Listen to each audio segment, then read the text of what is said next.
Praise the lord. మన ప్రభువును రక్షకుడును యేసుక్రీస్తు ఉన్నతమైన నామములో మీ అందరికీ వందనాలు చెల్లిస్తున్నాం. ఈరోజు జీవం కలిగిన దేవుడు మనందరినీ బలపరిచి ధైర్యాన్నిచ్చి శక్తినిచ్చే వాగ్దానం, మన జీవితాల్లో నెరవేర్చబోతున్న వాగ్దానం. మనందరం కూడా ఇంత గొప్ప దేవుడు, ఇంత గొప్ప రక్షణ వాగ్దానం మన వద్దకు పంపించినప్పుడు ఎవరం కూడా దాన్ని మిస్ అవ్వకుండా ప్రతి ఒక్కరం కూడా వాగ్దానాన్ని తీసుకోవాలి. ఆ వాగ్దానం మన జీవితాల్లో నెరవేర్చబడాలని ప్రభు వద్ద ప్రార్థన చేసుకోవాలి. మరి ఈరోజు దేవుడు వాగ్దానం, ఏ వాగ్దానంతో దేవుడు మనల్ని బలపరుస్తున్నాడు, మనల్ని నిలబెడుతున్నాడు అంటే ఆదికాండం 1వ అధ్యాయం 1వ వచనము 2వ వచనాలు మనం చూసుకున్నట్టుంటే, ఆది అందు దేవుడు భూమిని ఆకాశాన్ని సృష్టించాడు అని ఉంటుంది 1వ అధ్యాయంలో. ఈరోజు నిన్ను నన్ను సృష్టిస్తుంది కూడా దేవుడే. అయితే భూమిని ఆకాశాన్ని సృష్టించిన దేవుడు ఆ భూమి ఎలా ఉందో చూద్దాము, ఆకాశం ఎలా ఉందో చూద్దామని చెప్పి సృష్టించిన వాటి వైపు దేవుడు చూసినప్పుడు భూమి నిరాకారముగాను శూన్యముగాను దేవుడికి కనపడింది. ఈరోజు జీవం కలిగిన దేవుడు మనల్ని సృష్టిస్తాడు. సృష్టించి ఇంకా అయిపోయిందిలే ఆయన పని అనుకుని మనల్ని వదిలేసేవాడు కాదు. ఎందుకంటే భూమిని ఆదిలో భూమిని సృష్టించినప్పుడు భూమి మరలా ఎలా ఉందని చూసిన దేవుడు ఈరోజు నీవు నేను ఎలా ఉన్నామని చూడకుండా వదిలేసేవాడైతే కాదు. చూడగలిగిన దేవుడు మన దేవుడు. అరణ్యములో ఆగ్ర పలికింది కదా, నువ్వు చూచుచున్న దేవుడు అయ్యా అని చెప్పింది. నన్ను చూసి నన్ను పిలిచిన దేవుడి పేరు నాకు తెలియదు, ఆయన్ని నేను చూడలేదు కానీ ఆయన నన్ను చూశాడు, నా పేరు తెలిసిన దేవుడు అని ఆగర్ చెప్పింది. అలాగే ఇక్కడ కూడా భూమిని ఆకాశాన్ని సృష్టించిన సృష్టికర్త భూమి వైపు చూసినప్పుడు అది నిరాకారముగాను శూన్యముగాను ఉన్నప్పుడు భూమికి అది అల్లాడింది. సృష్టించిన సృష్టికర్త అల్లాడాడు, ఆత్మ ఆ జలముల పైన అల్లాడుచుండును అన్నది. ఈరోజు దేవుడు నిన్ను సృష్టించాడు.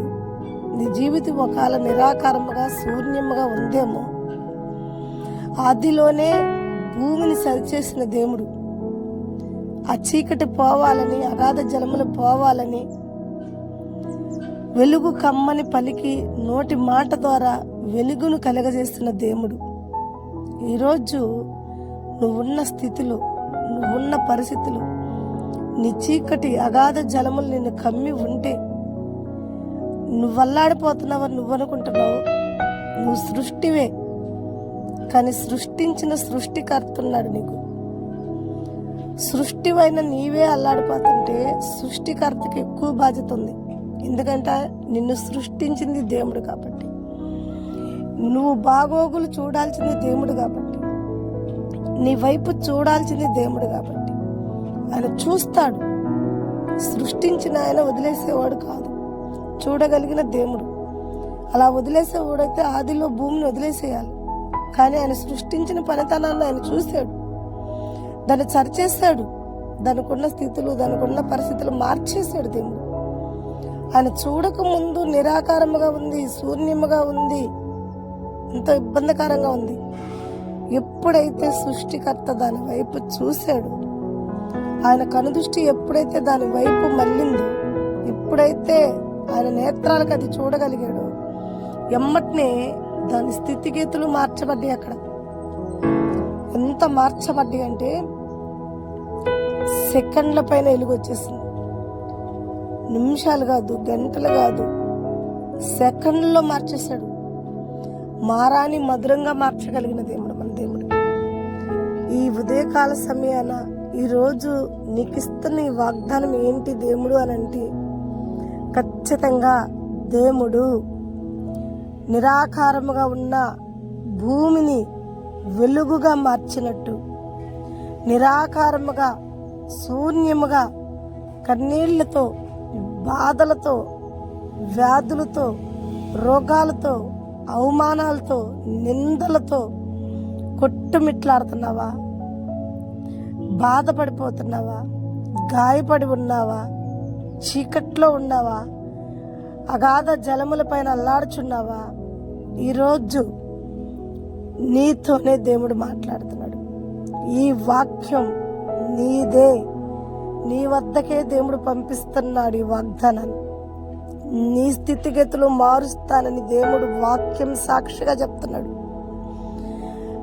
నేను సృష్టించిన భూమికి వెలిగిచ్చినట్టు, నేను సృష్టించిన నీ జీవితంలో ఉన్న ప్రతి సమస్య నుంచి, ప్రతి ఇబ్బంది నుంచి, ప్రతి శూన్యం నుంచి నీకు వెలుగులోకి నడిపించబోతున్నాడు. నీ ఇరుకు కాడి విరగొట్టబోతున్నాడు. నీ విరోధం విరగొట్టబోతున్నాడు. నీ చీకటిని దేవుడు వెలుగుగా మార్చబోతున్నాడు. దేవాతి దేవుడు నీకిచ్చిన ఈ వాగ్దానం నీ జీవితంలో నిశ్చయముగా నెరవేర్చబడునుగాక. ఆమేన్.